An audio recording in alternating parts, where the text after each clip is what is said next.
გაქვთ მაღალი ქოლესტერინი და განსაკუთრებით ეგრეთ წოდებული ცუდი ქოლესტერინი და ტრიგლიცერიდების მაღალი დონე, ჩაიტარეთ საძილე არტერიების გამოკვლევა. რატომ არის ეს მნიშვნელოვანი? ეგრეთ წოდებული ცუდი ქოლესტერინი დიდი რაოდენობით წარმოიქმნება მაშინ, როდესაც რომელიმე მაგისტრალური სისხლძარღვის შიდა კედელი დაზიანებულია.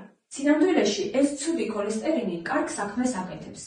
უხეშად რომ ვთქვათ, გამოიყენება ამ დაზიანებული სისხლძარღვის კედლის შესაკეთებლად. თანდათანობით ამ ადგილზე ყალიბდება ათეროსკლეროზული ფოლაგი, რაც იწვევს საძილე არტერიების სანათურის შემცირებას, რის შედეგადაც თავის twins არ მიეწოდება საკმარისი რაოდენობით სისხლი, რაც სტატისტიკით ინსულტის განვითარების ყველაზე ხშირი მიზეზია. ასეთ პაციენტებს აქვთ ძლიერი თავბრუსხვევა, კოორდინაციის დარღვევა, გაბრუების შექმნება და მაღალი წნევა. ხშირად მომართავენ პაციენტები მსგავსი ჩივილებით, რომლებიც წლების მანძილზე დადიან სხვადასხვა სპეციალისტთან, რომ იპოვონ ამ ჩივილების მიზეზი, სვამენ ნევროლოგის მიერ დანიშნულ უამრავ წამალს და არავინ არ უუწევს საძილე არტერიებს.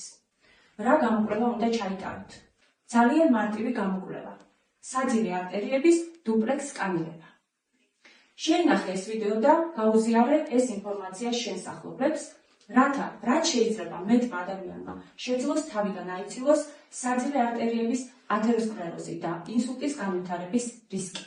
მე ვარ ია გორგილაძე, ექიმი, ფიზიოთერაპევტი, ნუტრიციოლოგი, დაგეხმარები გაიუმჯობესო ჯანმრთელობა ისე, რომ აღარ დაგჭირდეს ექიმი და წამალი.